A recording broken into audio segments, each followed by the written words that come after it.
welcome to the Debrief. We are live sitting on stage at INMA's Media Tech and AI Week in San Francisco. In fact, it's Friday afternoon, it's the end of the week, and we are going to do exactly what this podcast is named after. We're going to debrief the week. It's been immense. We've had 3 days of study tours. We've been to some big organizations you may have heard of: Google, OpenAI, AWS. We've been to Stanford University. We've met with VCs, we've met with entrepreneurs, we've met with media specialists, tech specialists. We met with an entrepreneur that raised $10 million with Google leading the round without even having a deck. We went to someone's house, which was pretty spectacular when we were 40 people, but there again, he did sell his business to Salesforce a few years ago. It's been immense. Oh, and even the governor of California, Gavin Newsom, popped in to say hello. It's been spectacular. Now, I am here with Robert Whitehead and Nikki Purcell, who have been moderating the last 2 days. Robert, one big aha moment. This is the biggest moment we're ever going to face in our careers, in our generation, and I think we have an opportunity to coordinate at a scale never seen before. In fact, it is the opportunity to get our act together and coordinate, create standards, and not replicate 26,000 isolated experiments. Move as one, and then we can understand and exploit the agentic AI era. That's my call. Nikki. I would say just that even the big tech that we've met with, they're vulnerable. They've been honest. They said they don't have all the answers. In fact, some of them have really small teams. And so expect them to be bold and to tell us exactly what to do. And they're just willing to experiment with us. What about yourself? Oh, good question. I've had so many aha moments, and I keep flipping and flopping. I think the big one that's really crystallized for me is that we're ending up with these two internets. We're ending up with the human internet and how we create content for humans, but also we've really got to get ready for the bots. And there's so many things that we need to do. So you guys have been asking all the questions. It's so much fun getting to turn the tables. Given that you've had all of these insights, you've been able to ask all these questions, if you were running a media organization, what would be the first thing you did when you got back on Monday? The biggest thing I would do would be to reach out to other media companies like us and work with INMA to say, can we set up a series of coordinated tests, much as science does, much as tech does? Silicon Valley has got a whole bunch of coordinated standards that allow them to move at great pace, and they've got interoperability. And I think that's the thing I would do Tuesday morning. We're going to move faster. This is a really clever way of doing it. I would really focus on upskilling. I would really start looking at what kind of AI training, what kind of details we could get to people that aren't using it. We heard folks mention that a lot of times they hear internally that they aren't given the tools. They're not given the proper access to the tools. And honestly, I feel like a lot of that is because we're a bit afraid to give them the tools. What will they do with it? Is it properly governed? And I think that's a conversation that I'd have with the attorneys as well. Don't focus so much on long-term contracts, protecting us, figure out how we can experiment as safely as possible. So democratize the tools internally. Absolutely. But one thing we have heard over and over again is culture. Culture is an issue, getting people on board. Is there anything that you guys have heard over the last couple of days that's helped you think about how to bring people on board? We had Katerina today talking. Can we talk about frogs? Is this the time to talk about frogs? Because, tell us about frogs. Well, Katerina Neubert, who works for the German-based global company Holzbrink, came in with this whole picture of how the organization is moving forward. And this might sound really radical, and maybe it doesn't travel cross-culturally, but if we're trying to drain the pond, don't go and ask the frogs. And the flip side of that, of course, in English is that we have this expression that if you don't change, you end up being the boiling frog because you don't know what's going on around you. The way that Katerina presented their organizational plan for bringing everyone along. They have a wholesale mobilization happening at Holzbrink. If you know their leading German brand, Die Zeit, it must be one of the most conservative on the planet. The fact that they can move as one is really super impressive. And don't forget that Katarina's role is VP of Strategy and Investment. So that is based in the Bay Area. Yeah. So it's investment in people and the criticality of how much that's costing their company, but that's a strong bet that they're making. Yeah, and some of the frameworks that she shared were really, really helpful. I'm sure there's a lot of people who'll be using those. Do you know one thing that has really occurred to me, and we've talked a little bit about this, Robert, is I feel like we've heard loads of conflicting messages. So let's talk about some of those. No way. Sit still or act? On some things, both are right. Tell us about that. Where do you sit still? Where do you act? Okay, so you make a decision about what you're going to open up now in terms of access to bots, because Google is in this ridiculous position that they enjoy, which is they have one bot, very transparent about it. That bot does two things. It's still governing search, which is the way the internet is still working, and that crawler still does the Gemini work. It's not separated. So if we want to separate our content out of Google AI search, AI summaries and stuff like that, out of Gemini full point, we end up having to take it out of search. And do you know what's so interesting is I thought they were just being stubborn. Sorry, friends at Google.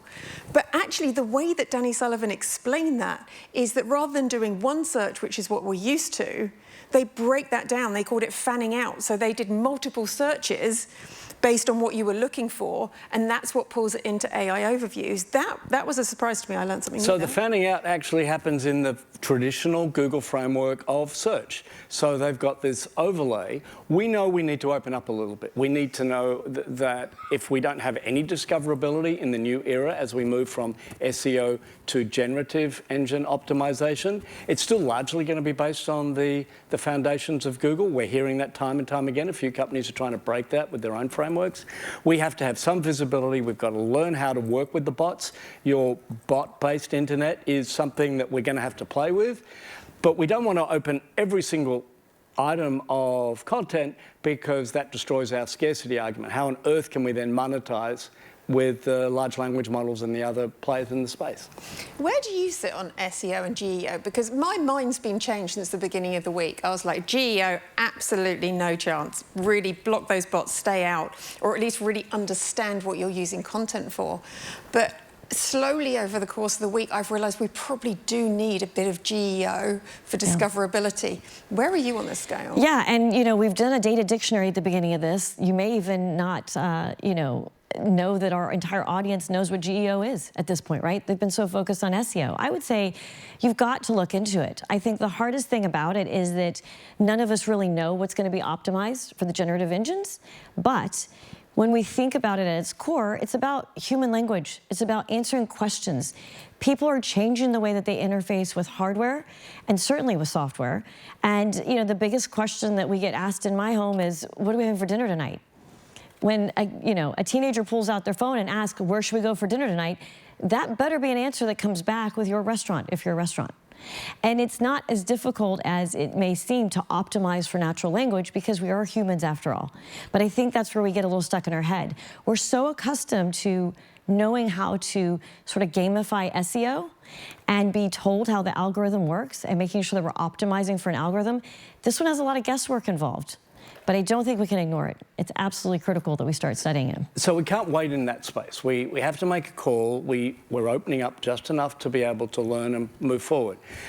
Where we have no excuse but to move rapidly is understanding that we don't have a format fit for the future. Our content, we've been debating for the last 3 years very intensively, is not ready for all of the new segments. We do things in a certain way, whether we're a broadcaster for TV, radio in heritage, magazine or newspaper. We're rapidly trying to deal with this hyperconvergence where our content is all starting to move into different formats, understanding that the nucleus is a liquid format model. Later we can work out what's best where. So let's right now split we've got to this. move how we create that content. We do, but so let's talk about these two different webs, right? One of these conflicts that we've talked about, or maybe they're ands rather than conflicts. So we're now talking about the human web. right? You're talking about creating content for humans more than anything. Right now, we mostly think in article pages, or we think of videos, we think of podcasts. You talked a bit about liquid content, but talk to me about the human web.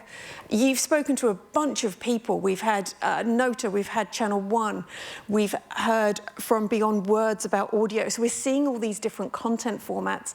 Tell us more about that. How much are we going into in terms of personalization? And is all of this purely for the human web? Yeah, but I wouldn't even call it web now, because our content is disappearing into things that don't look like web, they don't sound like web, they're not the apps that they were. AI browser from OpenAI was launched while we were sitting in a briefing at OpenAI, which was accidental, but super cool to actually see that AI browsers were now at the point, 5 minutes away from being a fully agentic AI browser, that it's going to be in so many different formats. We've got new hardware possibly coming out next year, or early the year after maybe, that doesn't have a screen. So we've just got to stop thinking about a website as such, or the traditional www and think about slicing and dicing as our story needs to be told. And let's just pause on that for a second, because I do want to hop over to the agentic web in a second. I'm looking at you. I know, that, Nikki, like I have so the answers. Get ready. Yeah, you have the answers in 30 seconds. But, you know, we've just given away a pair of Meta glasses. It's something that I'm very passionate about. I love my glasses, mostly because of the audio. I don't have to have another device in terms of my AirPods. But this pace of change is insane. You mentioned this comedy thing where we're at OpenAI to talk about their new product, which is apps, right?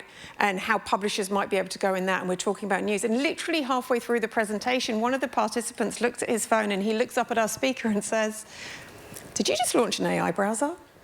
And Robert, you told us that they launch on average, what was it, 6 products a week? This past week, they have launched 6 products, or adjustments to products. Okay. Yeah. The pace of change is insane. So those are all the products that are being launched. We've got the hardware. I tried the new Meta glasses, the display glasses recently. I'm not actually convinced on those. Yes. I love the audio. I don't see the use case in front of our eyes. But wearables is also about other forms of consuming information. Go on, tell me about it. What would you want to see in your glasses, really? Give me the use case.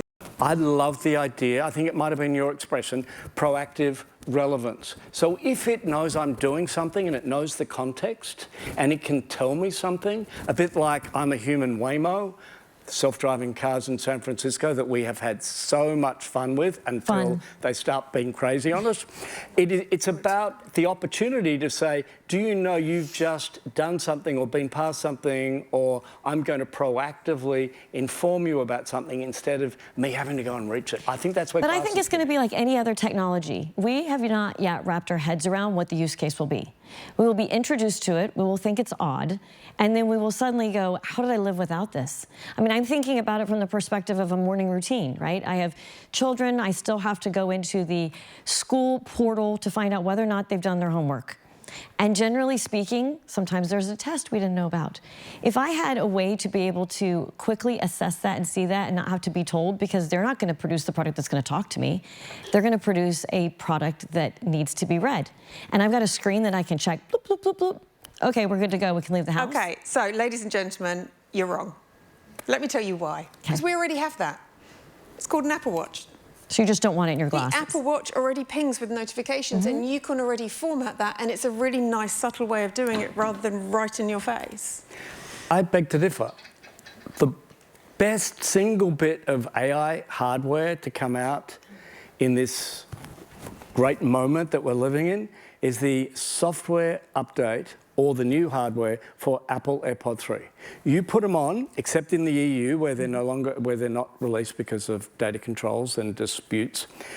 And I can talk to you in one language and you can respond in another. Maybe we already do that, men are from Mars and whatever the expression is. But the instant translation as a wearable, when you put those in, that does not take a second for you to go, oh my God.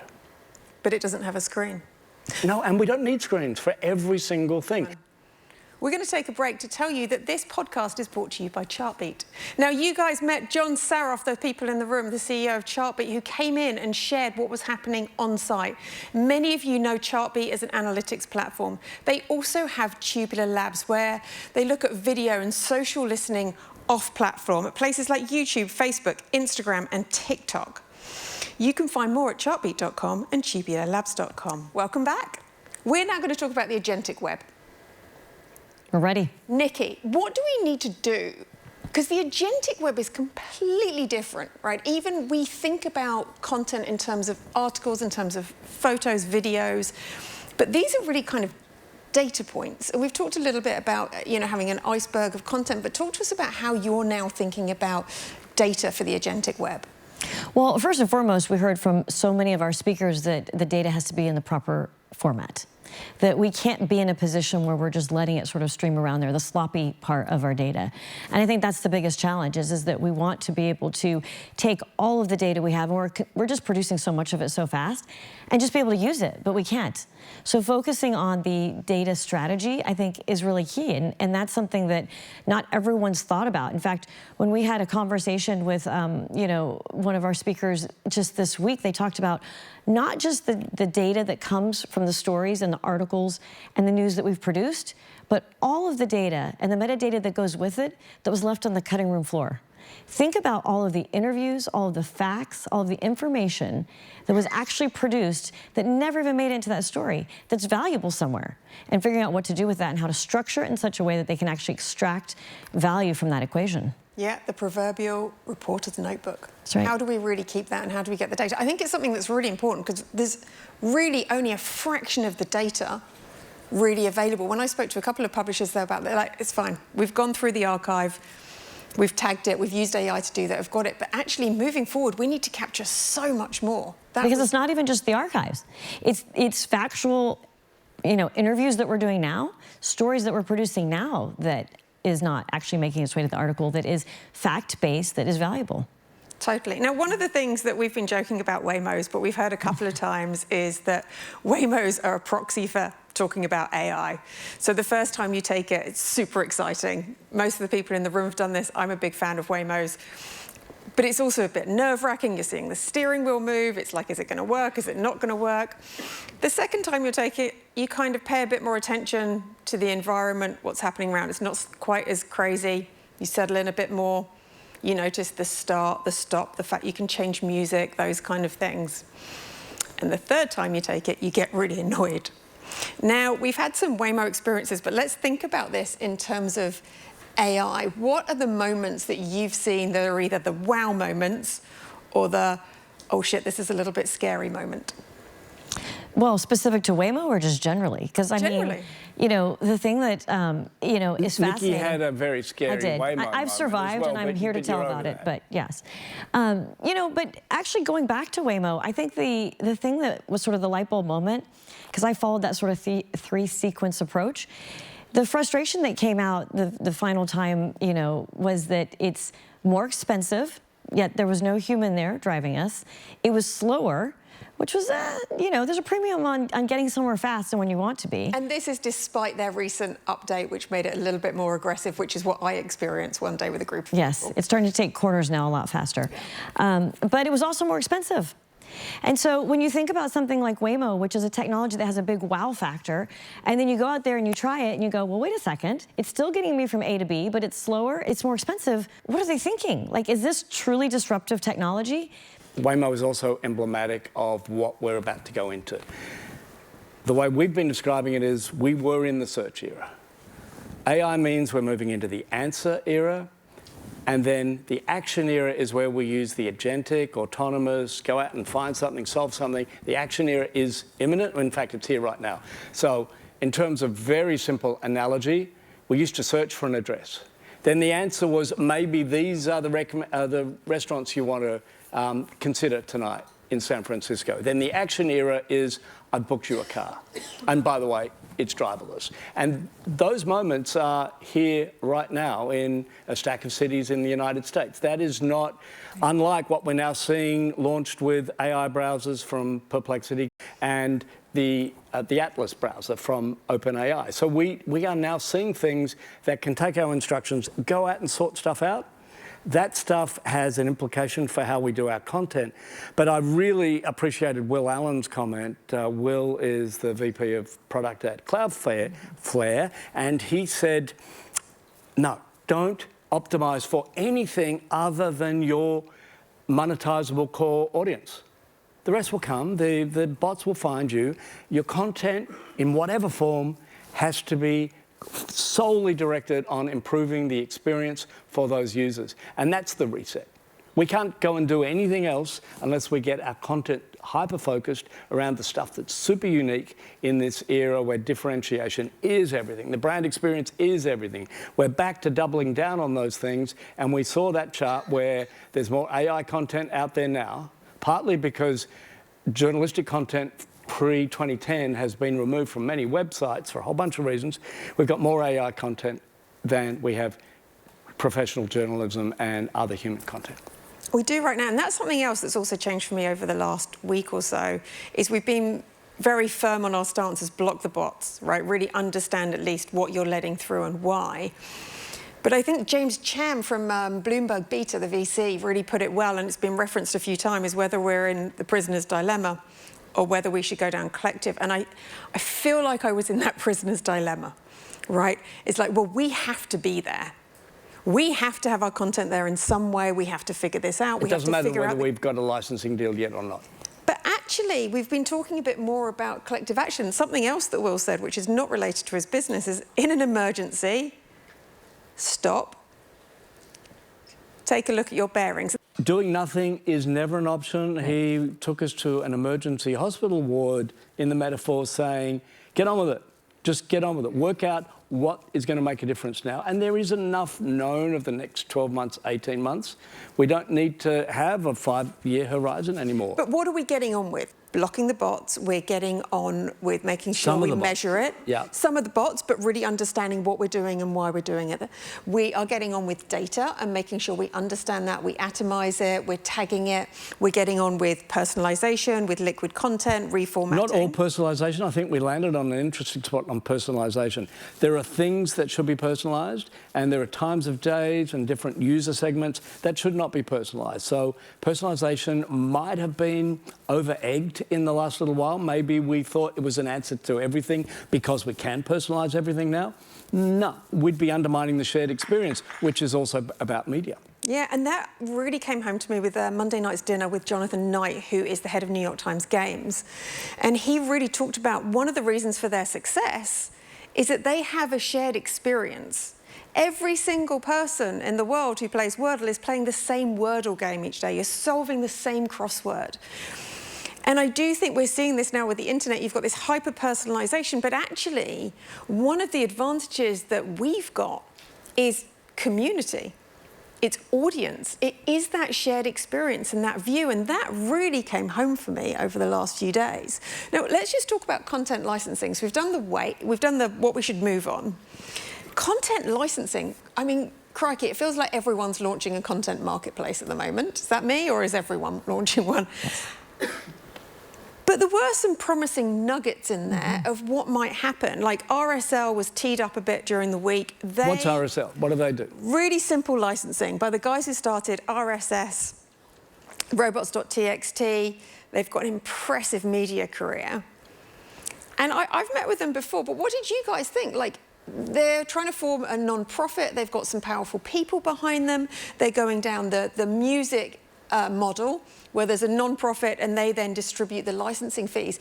Did they convince you guys or not? Well, I think what's convincing is that they use the music model as a metaphor for where we are, and recognizing that that took a terrible turn and everyone expected things to be free before they figured it out. And so what I liked about their approach is just the fact that they're trying to build a collective that is building a standardization. And coming at it from the nonprofit angle is a really unique one. I think it's an important one to consider in terms of people joining into the collective. I mean, I'd say they've convinced me that we need to do something like that.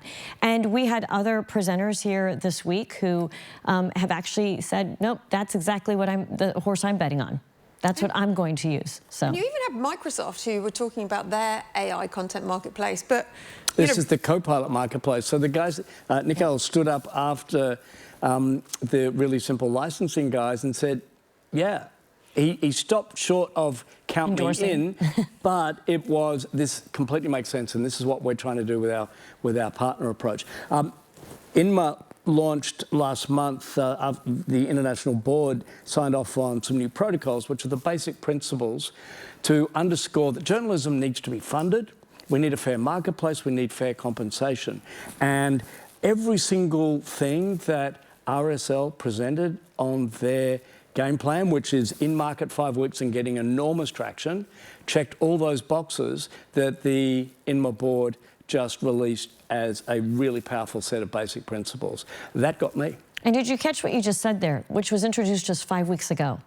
I mean, one of the things that has just been dizzying at the pace that we've been at for this particular conference and week is that, I mean, Jodie, you've redone the agenda and rethought the speakers and really speakers 20 minutes before they would take the stage, change slides, because that is how fast this is moving. So what are your thoughts just 4 or 5 weeks in for them?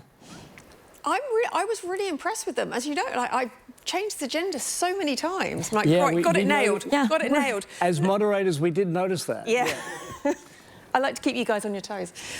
But then Doug lives near me, so I literally contacted them through their website and said, this looks interesting, can we have a chat about it? And we actually went for a walk, and I spent an hour absolutely grilling this poor guy. And I was like, okay, this looks good. Here's what we're going to do. You're going to come on the programme, and we're going to have our members grill you in the way I did. And if we can walk out of there with the people in the room saying that they're pretty confident, I think you're in pretty good shape. And I feel like we did that over the last couple of days. So that's pretty good. And the thing is that it works with other systems. So it's not that we have to put all our eggs in one basket.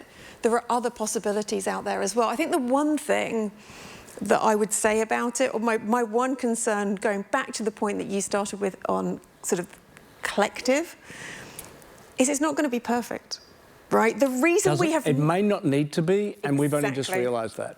And I think that's something that we've all got to really consider, is that in the past we've all kind of gone, right, this is exactly what we need, and individuals have tried to figure out exactly what they need. We've tried to get everyone's buy-in. What I like about this, it's a standard. It's something that everyone can sign up to, and it works with all the things we've been discussing over the last week. I think it's time to go and get a drink. It's been a very long week. A nanosecond at another level, though. But the drink is a good idea. The drink is a good idea. Well, I mean, it's 5 o'clock, so we might not get any more announcements until Monday morning, which is excellent. But for now, thank you from INMA. Thank you for the debrief. Thank you to Chartbeat for sponsoring this podcast. We will see you soon.